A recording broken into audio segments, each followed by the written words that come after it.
Radhe Krishna everyone. Here is Sanjana and let's discussing about the GCS Glasgow Coma Scale. Basically, it is a tool to assess the level of consciousness. Right? एक tool है for the check to level of consciousness. मतलब उस बंदे में आप कॉन्शियसनेसली जो level होती है ना वो चेक करते हो. मोस्टली यूज होती है लाइक न्यूरोलॉजिकल कंडीशंस, मतलब ब्रेन रिलेटेड जो कंडीशंस होती है ना आप उसमें चेक करते हो like stroke, TBI and other conditions. अब देखें इसमें ना एक नंबरिंग होती है, मैं आपको बताऊंगी कि ये किस चीज़ का कॉम्बिनेशन है, उसके हिसाब से उसमें नंबरिंग आती है. फिर आप पेशेंट से वो चीज़ करवाते हो तो आप उस हिसाब से उस पेशेंट में नंबरिंग देते हो. It is a combination of verbal, eye opening, motor response. ठीक है, आप पेशेंट में ना ये तीन चीजें देखते हो, एक तो वर्बल, एक आई ओपनिंग एंड मोटर रिस्पॉन्ड. ठीक है, अब ना इनमें भी नंबरिंग आती है. जैसे मोटर रिस्पॉन्ड में 6 नंबरिंग से स्टार्ट होती है 1 तक, एंड आई ओपनिंग में जो आपकी स्टार्ट होती है ना वो होती है 4 से 1 तक, एंड वर्बल में 5 से 1 तक. ठीक है, फर्दर इसको डिस्कस करते हैं.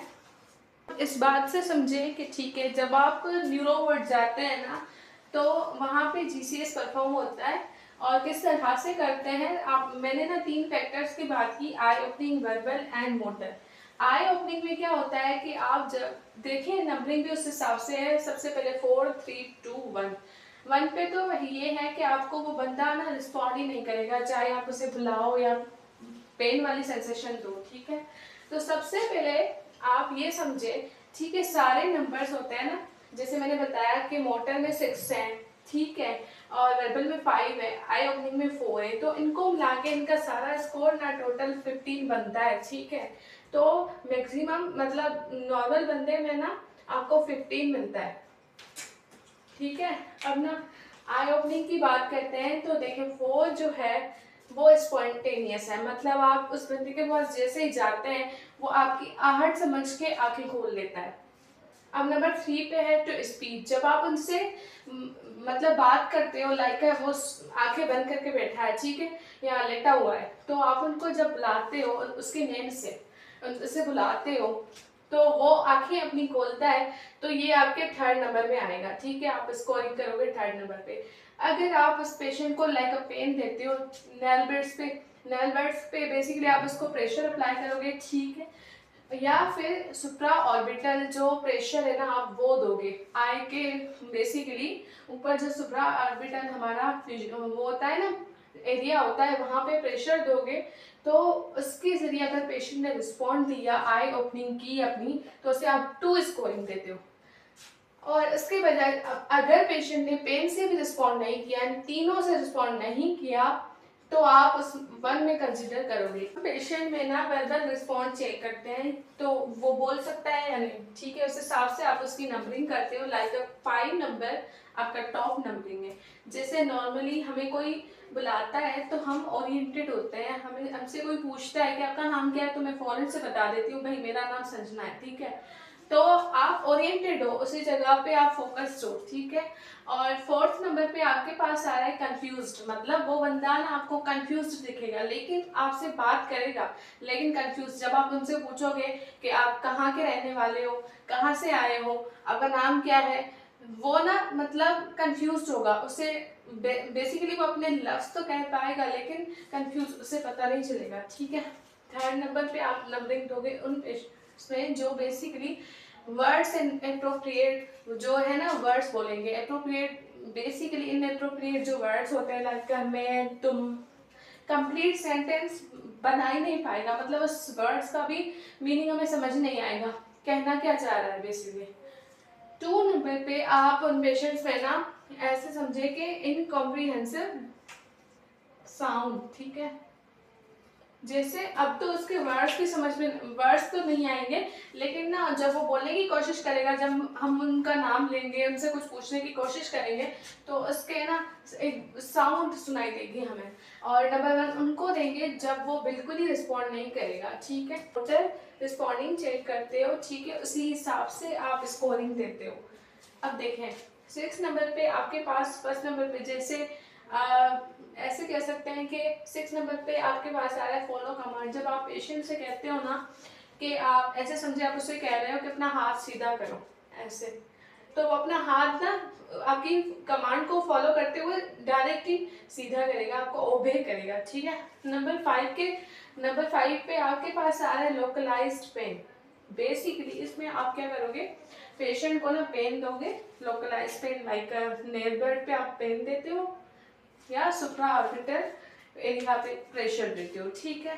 तो आप जब उन्हें पेन दोगे ना तो अब फौरन से ही आपका जो क्या होता है कि आपको हटाने की कोशिश करेगा, आपको पुश करेगा, ठीक है।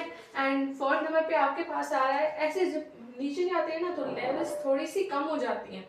4th नंबर पे विथड्रॉ पेन, जब आपने पेशेंट को पिंच किया, ठीक है, तो वो क्या करेगा, या पेन दिया, स्टीमुलस दिया, तो वो आपको हटाने की ट्राई तो करेगा, लेकिन जब जैसे देखिए आपने ना उसके शोल्डर के ऊपर, लेफ्ट शोल्डर के ऊपर पिंच किया है, ठीक है, वो राइट हाथ से आपको हटाने की कोशिश तो करेगा, लेकिन उसको भी वो क्रॉस कर देगा, मतलब उस जगह पे वो रीच भी नहीं कर पाएगा। 3rd नंबर पे आपके पास आता है एब्नॉर्मल फ्लेक्शन, जिसे हम डीकॉर्टिकेट भी कहते हैं, ठीक है।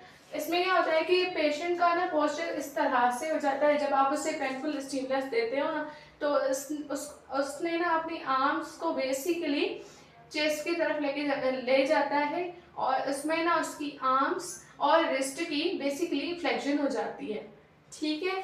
अब ना उसको आप नंबरिंग 3 देते हो। नंबर 2 पे आती है एबनॉर्मल एक्सटेंशन, इसे डी सेलिब्रेट भी कहते हैं, ठीक है। अब देखें इसमें क्या होता है कि उस पर्सन के, जब आप पेनफुल स्टिमुलस देते हो ना तो उस पेशेंट में ना आपको एक्सटेंशन देखने को मिलती है in your lower limb as well as upper limb. आपकी वो जो है ना आर्म्स खुद की एक्सटेंडेड रखेगा एंड रिस्ट भी एक्सटेंशन में रखेगा और फोर आर्म को प्रोनेशन में रखेगा, ठीक है। तो ये भी बेसिकली ये ब्रेन स्टेम की इंजरी में पाया जाता है एंड ये आपकी सीवियर ब्रेन इंजरी में। एंड जब पेशेंट बिल्कुल ही रिस्पॉन्ड ना करे तो उसे आप 1 में कंसीडर करते हो। तो इन सब नंबरों को मिला के टोटल नंबर बनता है 15। अब देखिए मैक्सिमम स्टार्टिंग कहाँ से होती है, जब आप किसी भी पेशेंट में करोगे ना तो लेट सपोज वो किसी चीज़ में रिस्पॉन्ड नहीं कर रहा तो उन तीनों का 1 मिला के 1+1+1 जैसे verbal, I opening and motor का तो इक्वल टू 3। तो स्टार्टिंग 3 से होती है, ठीक। हमने ना स्कोरिंग दी थी, बेसिकली हमारी टोटल स्कोरिंग ना 15 हो रही थी ओवरऑल सबको मिला के। तो देखिए अगर पेशेंट में ना आपको 14 से 15 मतलब आप जब काउंट करते हो तीनों फैक्टर्स को तो आप स्कोरिंग देते हो ना कि इस पेशेंट ने इतना रिस्पॉन्ड किया था, उसमें हमने 3 देना चाहिए, 4 देना चाहिए, जो भी मतलब उसने अगर अच्छा रिस्पॉन्ड किया है सब चीज़ों में टॉप पे तो आप उसको ना 14 से 15 ऐसे कुछ रिस्पॉन्ड मतलब स्कोरिंग आते हैं, तो वो इस कंडीशन इसमें कंसीडर होते हैं लाइक नो न्यूरोलॉजिकल इश्यूज को, ठीक है। अब देखें किसी बंदे में अगर 3 रिस्पॉन्ड मिल रहा है लाइक सब में एक, ठीक है ना, तो वो कोमा में कंसीडर होता है क्योंकि उसने किसी चीज़ का रिस्पॉन्ड नहीं दिया, और लेस देन 3 आया तो ऐसे समझे कि उसकी ब्रेन की डेथ हो चुकी है। अब सिवियर इंजरी में क्या होता है कि आपका रिस्पॉन्ड है ये आता है 8 से 9 तक एंड मॉडरेट में 9 से 12 तक, ठीक है। Thank you so much for watching my video, do like, do subscribe to my channel.